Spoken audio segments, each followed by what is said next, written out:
Vice City is one of the most beloved Grand Theft Auto games of all time. To its Miami-style location, beautiful nightlife, and all-star cast, Vice City has cemented itself as one of the all-time gaming classics. Released in 2002, it was a sequel to the well-renowned, groundbreaking Grand Theft Auto 3. It was well received and became the most sold game of 2002 with 17.5 million copies sold. In 2012, Rockstar released a remastered Vice City for the iOS and Android for its 10-year anniversary. The visuals and controls were improved and it once again received great reviews and feedback.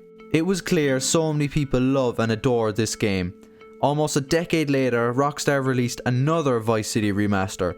Alongside GTA 3 and San Andreas, the definitive edition came out on November 11th, 2021. Unlike the other two versions of Vice City, this release caused serious uproar as it was filled with game-breaking bugs, frame rate issues, and glitches. I'll be showing you how Rockstar completely made a mess of a remastered fan-favorite game. This is what we'll be talking about today.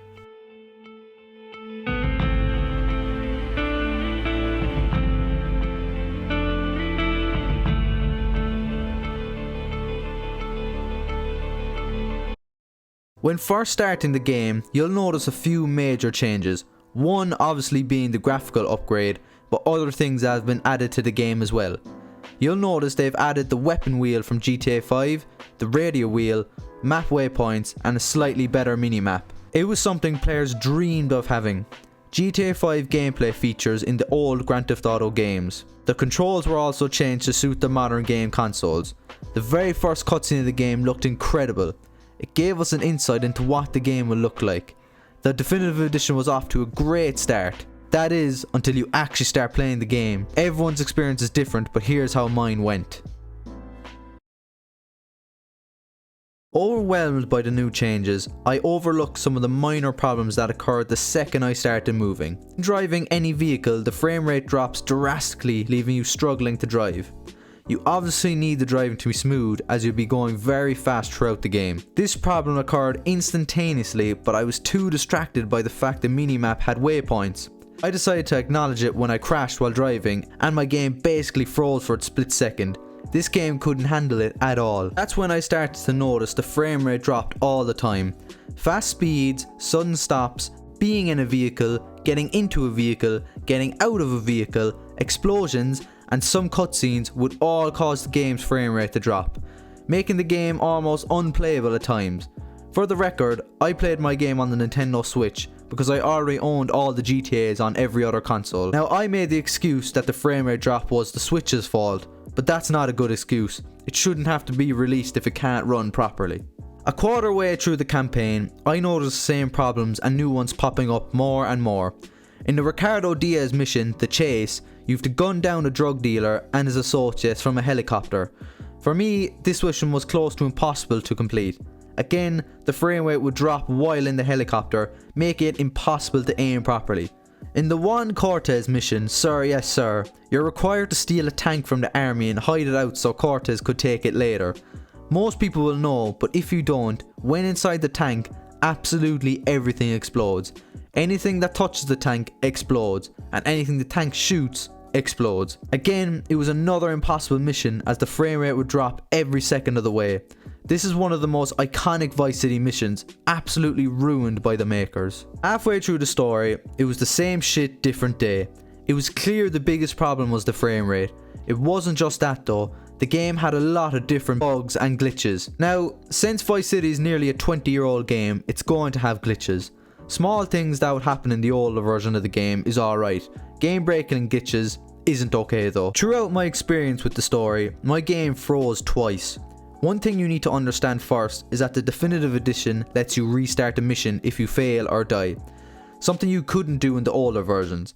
So instead of having to go all the way back to a mission to start it, it just sends you back automatically. It gives you an option if you want to restart. So I failed a mission, meaning the prompter was about to pop up saying, do you want to restart?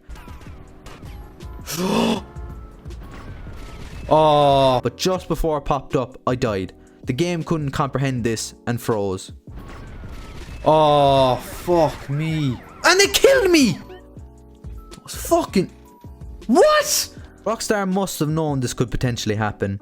Failing a mission usually happens when you're trying to shoot someone, so whenever you fail a mission, you are always close to dying anyway, meaning this must have happened to them a lot. I didn't take much notice of it because I understand why it crashed, but the second time nothing happened to cause the crash. I was simply driving down the road and it froze. It seemed the game can just crash for no reason. The cracks were really starting to show at this stage. From halfway to the ending, it was basically the same stuff as usual.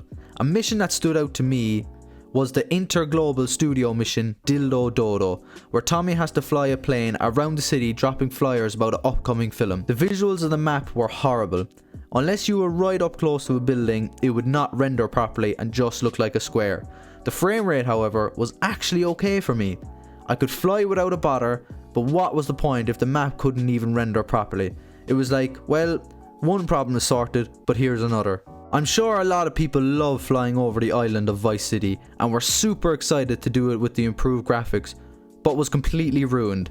The glitches and bugs stayed the whole way through the game, all the way to the final mission, Keep Your Friends Close. With about 5 missions to go, I was sick of the game. I finally took off my nostalgia goggles and looked at the game for what it was. I never wanted to admit it was shit, but I had to. It was an absolute joke. Before buying the definitive edition, I knew what I was getting into because I've played Vice City hundreds of times. I know what the campaign has to offer. Really quick recap, the story is about a mobster named Tommy Vercetti who spent 15 years in a prison for murder. His boss Sonny Forelli sends Tommy to Vice City for a drug deal. It goes wrong and Tommy loses the money.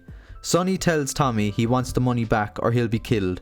While trying to get the money back, Tommy builds an empire in Vice City by killing certain people and buying a whole load of property. Eventually, Sonny finds out Tommy has complete control over Vice City's drug trade and is furious he's not getting any of the cut. Sonny flies over to Vice City to talk and is inevitably killed by Tommy, and let me just say, it's a masterpiece. This game is still outstanding. The core of the story is one of the best Rockstar has ever made in my opinion. Nothing has changed and I still love the game's story. Now the gameplay itself, it's a completely different situation. First, the frame rate. Like I've said already, it's the game's biggest problem. I can't enjoy the story because my game is jumping back and forth all the time. It's only okay when I'm not in a vehicle, which is about 30% of the time being realistic. It takes so much away from Vice City. I can't enjoy the game's gorgeous views it has to offer. That, and I can't enjoy driving a car 100 meters down the road. It's appalling. Eventually I got used to it because it happens so often, but this shouldn't have to happen. I shouldn't have to adjust to a game's horrible gameplay. Second, the glitches and the bugs. This didn't happen as much as the frame rate drop, but it still happened way too much.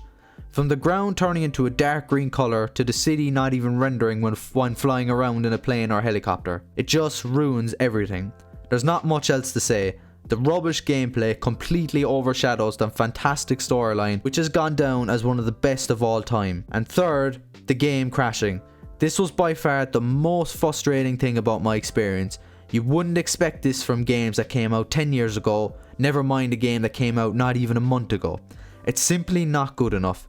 Again, it's another reason why I couldn't enjoy this game. I am really disappointed in the definitive edition. Before it released, Rockstar did a lot of questionable things. About a month before it came out, Rockstar took down all the fan-made mobs for GTA 3, Vice City and San Andreas.